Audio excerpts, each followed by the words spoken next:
Hey guys, welcome back to Thumper Fab. Today we're going to be installing the new winch ready Thumper Bumper on the Can-Am Defender. So let's get started. Here's what's in the box and what you'll need for the install. Your bumper comes with the following: the Thumper Bumper, fair lead mount, dual row light bar, a wiring harness, a Thumper Fab light switch, and a hardware package. Tools you're going to need: 10mm, 1/2 inch, and 9/16 socket, drill with Torx bits, combination wrenches, utility knife, a flathead screwdriver, and zip ties. The first thing you want to do is go ahead and mount the light bar onto the bumper with the provided hardware. If you're installing a winch at this time, go ahead and mount the winch and fair lead now before installing the bumper. It will be difficult to mount the winch after the bumper is installed. We'll go ahead and start by running the wiring harness so we can easily plug in the light to power before installing the bumper.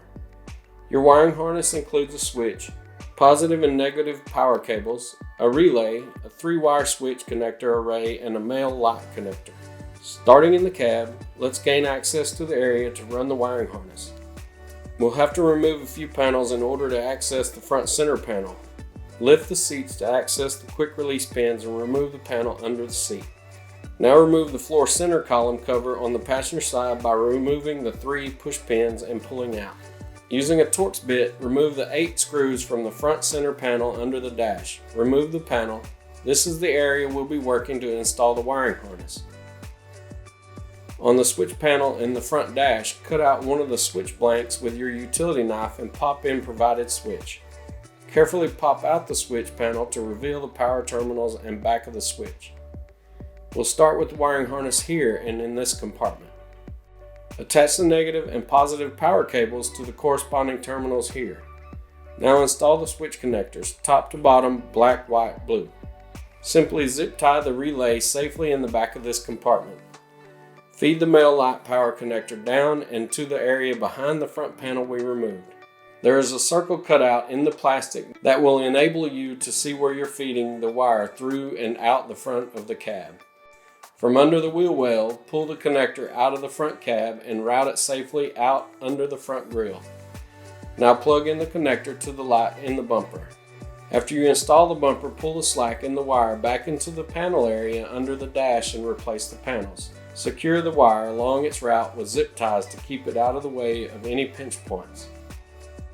In order to proceed with the bumper install, you'll have to loosen and pull away the plastic radiator shroud so you have room to get behind the front grille. There are plastic push pins on each side with 2 bolts on the underside. Remove those and pull the shroud down and away. Go ahead and remove the 2 stock bolts and nuts from the front grille fascia. You'll be replacing those with new hardware. Your hardware kit comes with spacers which you'll want to thread on the back of the bolts after inserting the bolt into the bumper, before attempting to lift the bumper into place. Do this for both sides. Lift the bumper and feed the 2 bolts into the stock grille holes. While holding the bolt from the front, screw the nut onto the back. It's helpful to use a socket to hold the nut and feed it onto the bolt. Leave hand tight for now. Now install the shorter bolts, washers, and nuts into the holes at the bottom of the bumper through the stock holes they align with. Now check your bumper alignment with the vehicle and tighten all your bolts. And that's a wrap.